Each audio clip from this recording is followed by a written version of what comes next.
Assalamualaikum warahmatullahi wabarakatuh.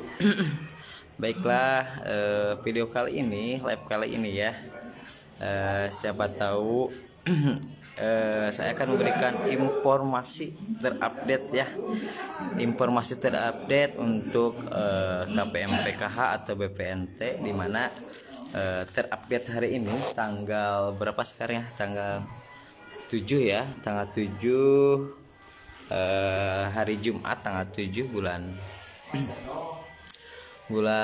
Februari, di mana saya tadi mengecek gitu ya, mengecek real di aplikasi DTKS atau SIKNJ, di mana dengan berbagai sampel KPM lah ya, di mana status ya, informasi penting, status untuk bantuan BPNT ya, BPNT itu di akun pendamping sosial ya, di akun pendamping sosial itu sudah SPM ya.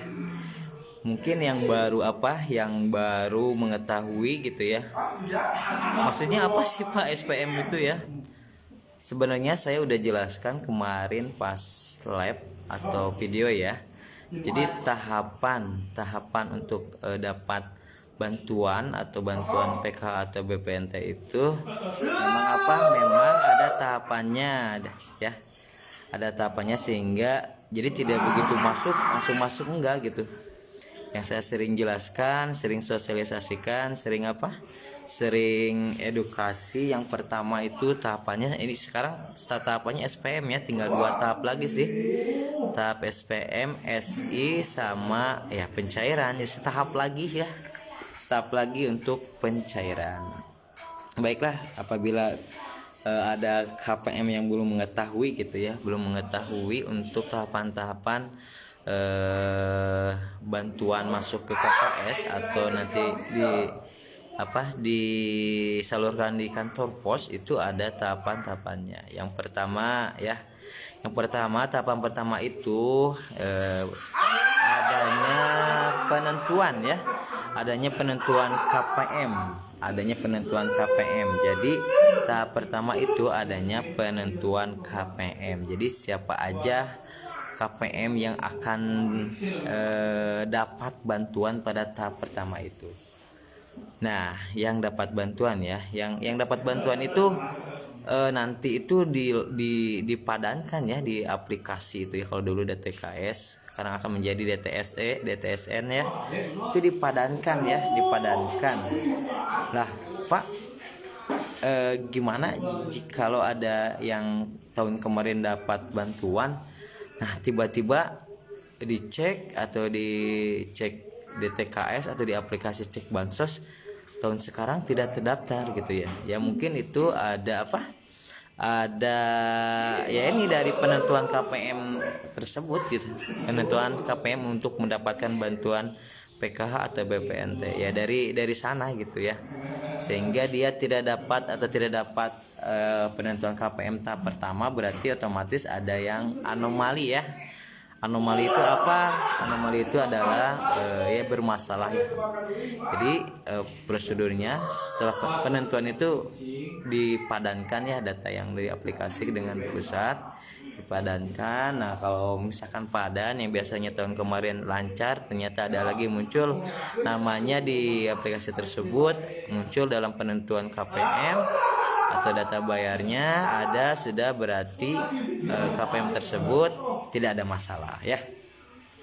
Sedangkan kalau misalkan KPM tersebut tiba-tiba bantuannya hilang, nah itu berarti tidak masuk ke tahap pertama, yaitu penentuan KPM. Ya, faktornya banyak yang sering saya jelaskan.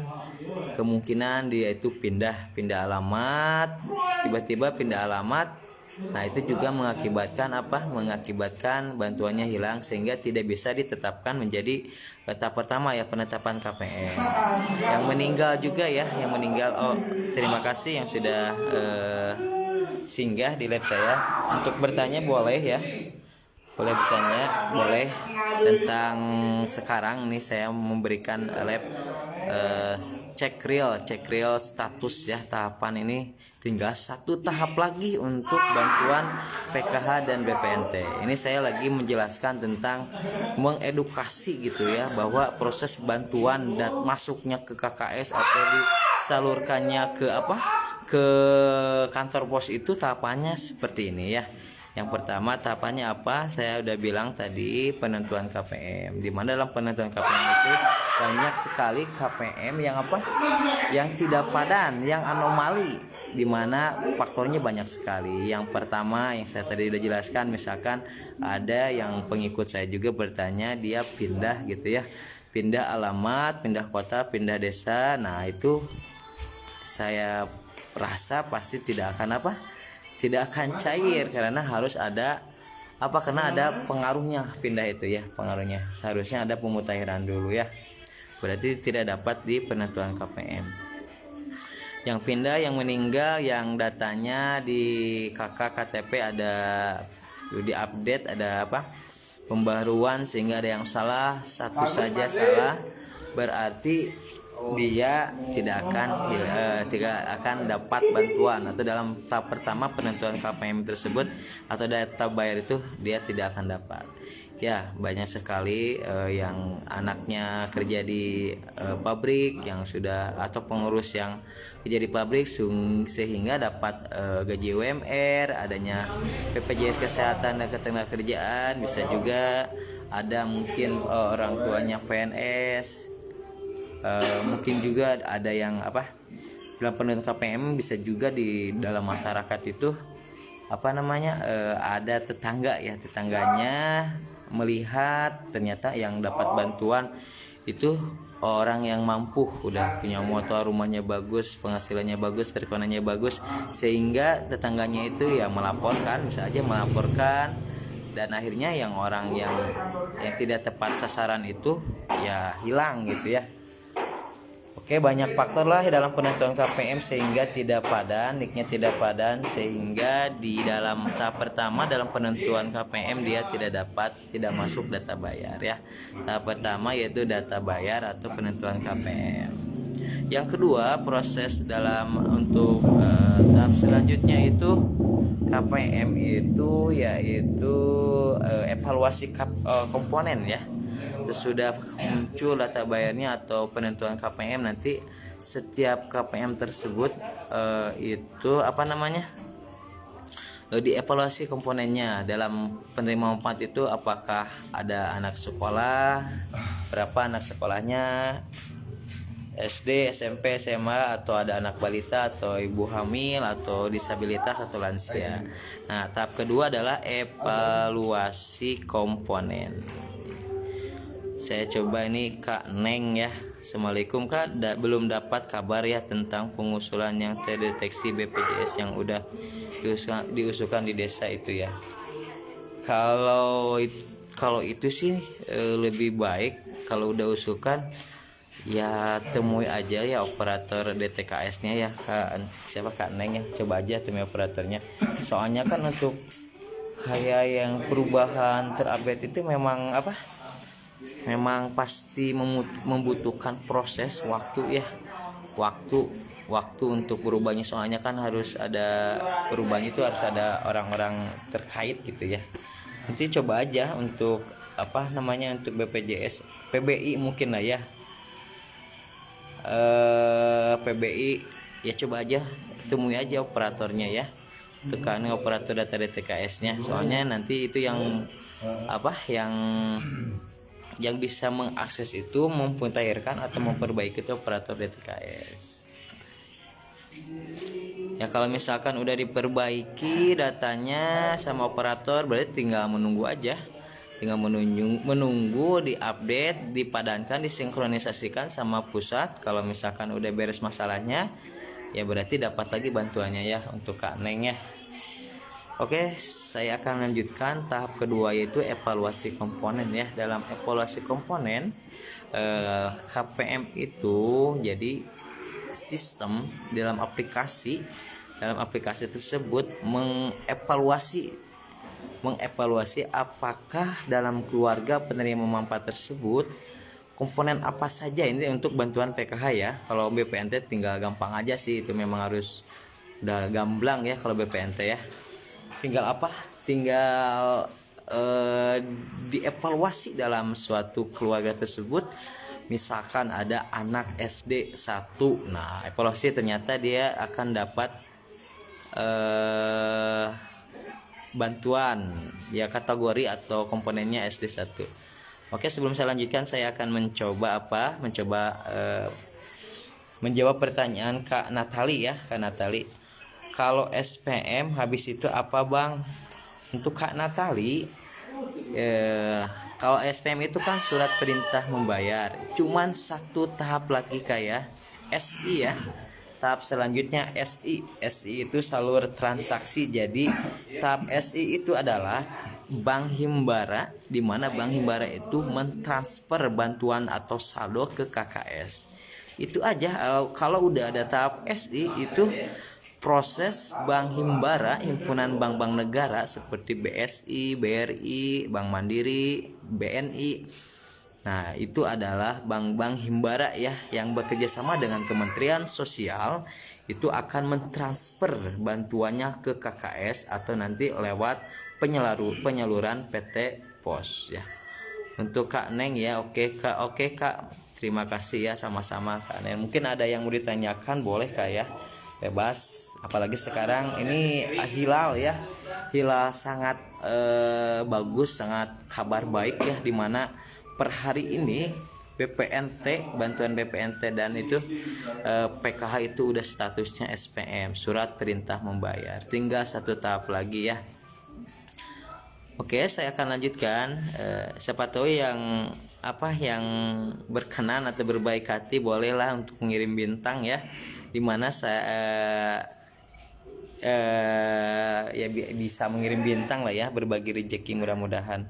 Kalau ada yang rezekinya ya, mudah-mudahan aja.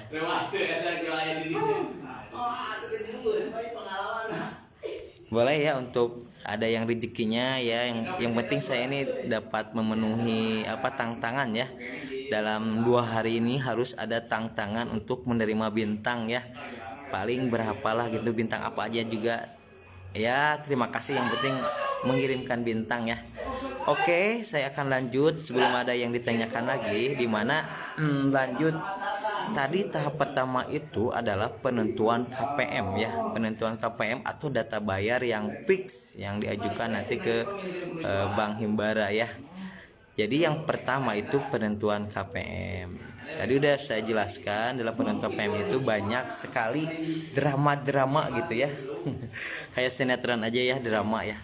Banyak sekali drama yang itu yang lama sih, banyak drama-drama tersebut, seperti yang meninggal udah pasti. Kalau yang meninggal tidak terdeteksi atau udah ada terdeteksi meninggal, berarti dalam penentuannya itu pasti tidak akan masuk, data bayarnya tidak akan masuk.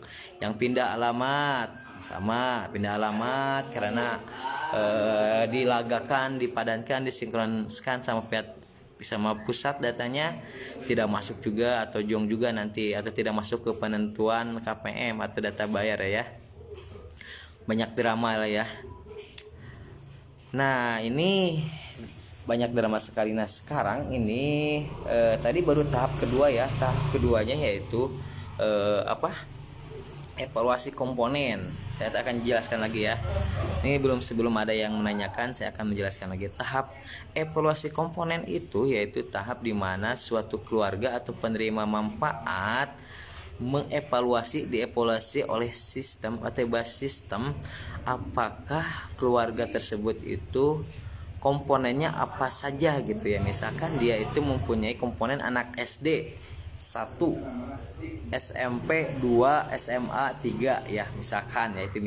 Nah, yang terevaluasi atau yang terdeteksi untuk evaluasi komponen yaitu anak SD dibayarkannya tetap 1 bantuan ya. 1 bantuan berarti 1 yang dibayarkannya. Untuk SMP itu tetap 1 ya. Yang SMP, SMA, SD itu yang dibayarkan oleh pihak menurut aturannya itu 1 ya. Nah, kalau jika ada dalam keluarga tersebut SMP 2, berarti tetap yang dibayarkannya 1. SMA 2 tetap yang dibayarkannya 1 ya. Itu menurut aturannya. Terus untuk balita, kalau menurut aturannya ya, balita itu maksimal 2 ya, yang dibayarkannya 2, ibu hamil 1. Terus untuk lansia dan disabilitas itu ya 1 juga ya, 1 semuanya 1. Tetapi Pak, ada kok KPM lansia yang bantuannya 1.200.000 gitu ya. Itu kan 2 Pak gitu ya. Memang itu ada. Ya mungkin itu menurut analisa saya sih, kalau yang lansia biasanya lansia itu kan 600 lah ya. Kalau dulu yang di kantor pos ada yang KPM saya memang langsung 1.200.000 ya. Itu karena mungkin udah rezeki dia sehingga terdeteksi, atau mungkin ada anggaran juga dari pusat lebih sehingga dia terdeteksinya 2 ya. 2 sehingga bantuannya 1.200.000 ya.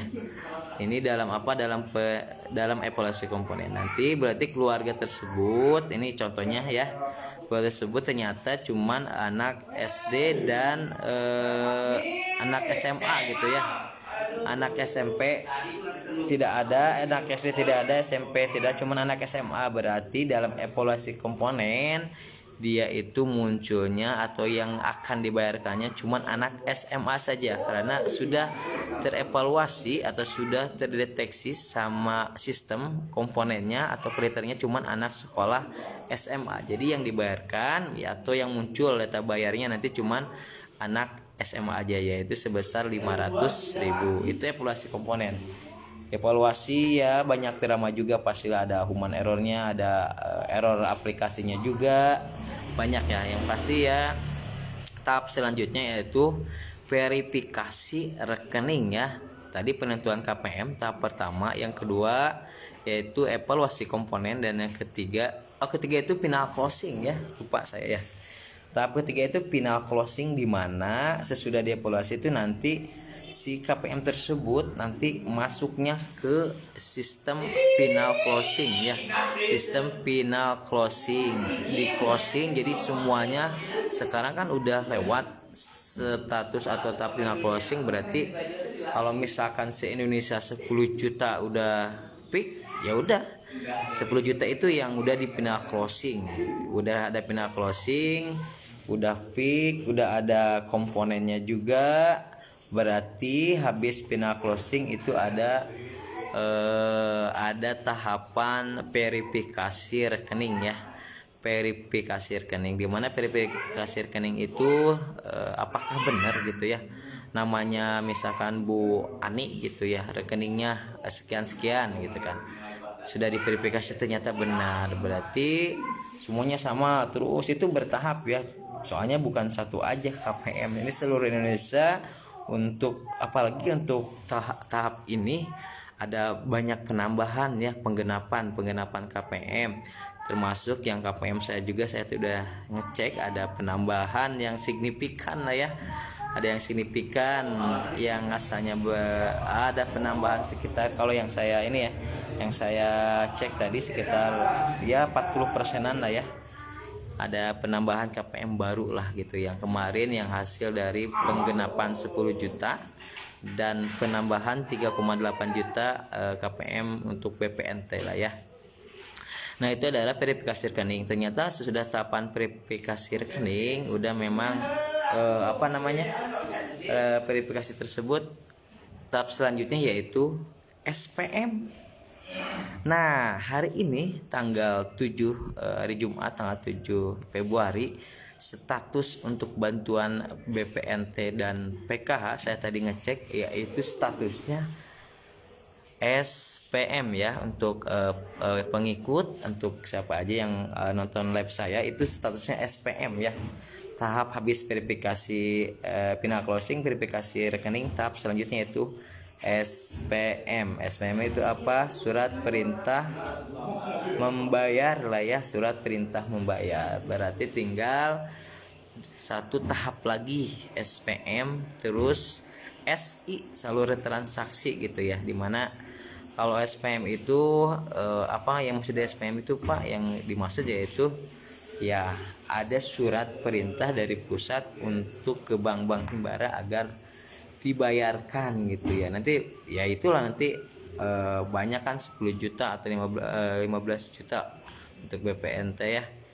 Itu ada SPM. Nah, tadi saya udah ngecek untuk hari ini yaitu apa? Status untuk bantuan PKH dan BPNT. Tadi ada yang KPM juga saya cek ya. Dia dapat double bantuan, yaitu PKH dapat, BPNT dapat. Tahun 2025 bahwa apa? Bahwa memang statusnya SPM ya. Menurut analisa saya, kalau udah status SPM, surat perintah membayar, itu tidak akan lama lagi karena pasti cepat itu. Pasti cepat. Analisa saya untuk ini informasi penting ya. Untuk ke SI paling hitungan hari. Menurut saya hari Senin udah pasti SI, di mana minggu kedua dan kedua itu tidak akan merata ya. Tidak akan merata dulu untuk bantuan PKH dan BPNT ya. Oh iya, untuk PKH itu dicairkannya per 3 bulan sekali ya.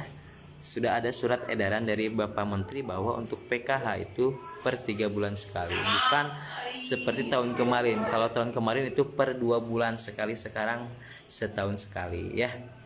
Untuk BPNT menurut surat edarannya memang sebulan sekali, tetapi untuk kali ini BPNT itu di per 2 bulan. Dilihat dari tadi 2 bulan atau 3 bulan gitu ya. Akan sekaligus menurut analisa saya sih pasti ini bantuan ini akan cair berbarengan lah ya. Akan cair berbarengan antara PKH dan BPNT. Dan yang saya yakini juga sebelum puasa ini luar biasa sekali ya, pemerintahan kita, Kementerian Sosial memang sangat mengerti sekali kepada KPM-nya, kepada masyarakat yang tidak mampu. Dimana kan tanggal 1 Maret itu kan mau bulan puasa gitu ya. Luar biasa sekali kalau misalkan minggu ketiga atau keempat udah bisa menerima bantuan PKH atau BPNT. Alhamdulillah sangat membantu masyarakat sekali, karena di bulan yang baik gitu ya, bulan puasa itu pasti sangat terbantu sekali ya untuk kepada masyarakat yang tidak mampu untuk menjalani bulan puasa itu ya.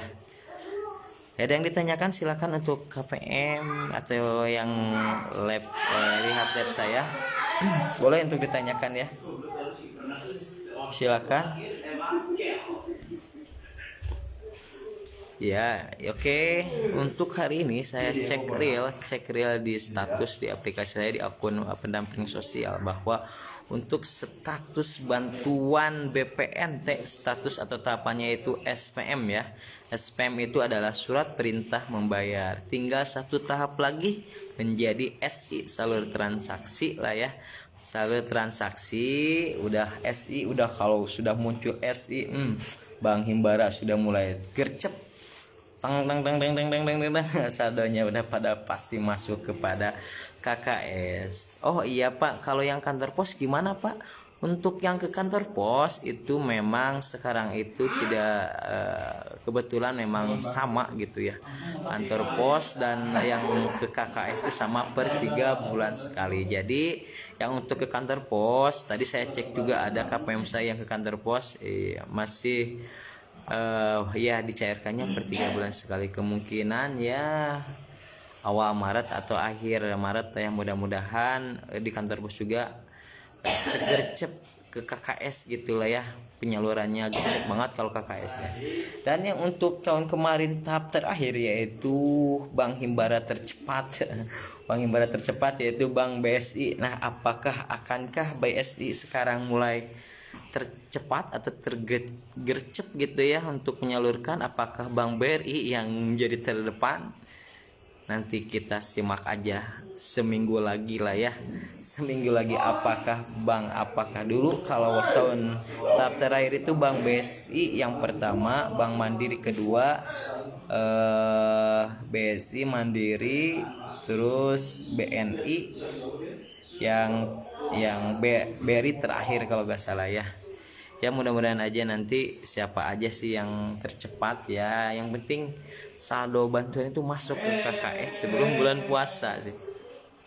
Analisa saya memang seperti itu dari pusat, luar biasa ya untuk ya udah memperhatikan masyarakat yang tidak mampu gitu ya, bantuannya juga udah dipercepat ya.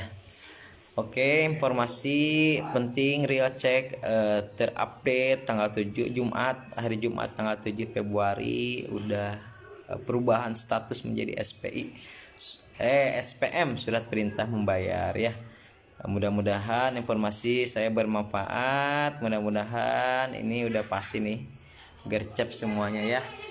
Ya, sekali lagi untuk bantuan PKH dan BPNT, untuk PKH per 3 bulan sekali, baik itu penyaluran KKS dan kantor pos, itu statusnya SPM surat perintah membayar.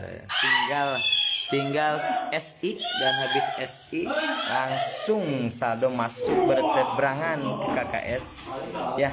Dan BPNT juga nanti kemungkinan disekaligus-kan ya untuk BPNT pencairannya. Cukup sekian informasi dari saya. Mudah-mudahan informasi saya bermanfaat untuk KPM dan grup saya itu bisa berkembang lebih cepat. Mudah-mudahan untuk di follow dan like-nya biar grup saya itu lebih cepat berkembang gitu kan, dan saya bisa mengedukasi, mensosialisasikan sebaik-baiknya informasi dari pusat, dan saya tidak akan menyebar hoax karena saya adalah pendamping sosial yang harus memberikan informasi kepada KPM-nya. Boleh yang udah bergabung, kalau ada yang sebelum ditutup boleh untuk komen-komen, boleh ya untuk komen-komen ya sebelum saya tutup ya. Kalau gak ada mungkin ya mudah-mudahan yang udah like, terima kasih udah yang berkunjung, dan saya mohon kepada yang lihat live saya untuk mengikuti grup biar informasi apapun terupdate ya saya akan sampaikan ya. Saya akan sampaikan, atau baik itu pengaduan atau memang bantuannya tiba-tiba hilang, gimana caranya saya akan coba membantu untuk mencari solusinya seperti apa. Atau Pak udah lama tidak dapat bantuan lagi gitu, bisa nanti ditanyakan di postingan saya ya mengenai bantuan, terus apakah bantuannya seperti apa. Untuk bantuan PKH ya yang sudah ada surat edarannya, memang belum ada kenaikannya, sama seperti tahun kemarin, cuman untuk PKH itu per 3 bulan ya, bedanya sama yang tahun kemarin itu per 2 bulan. Oke. Ya mungkin itu yang saya bisa sampaikan. Terima kasih yang sudah menonton, dan mudah-mudahan yang lihat ini bisa nge-like, nge-follow ya, mengikuti dan like grup saya. Mudah-mudahan bermanfaat informasi saya. Akhirul kalam, assalamualaikum warahmatullahi wabarakatuh.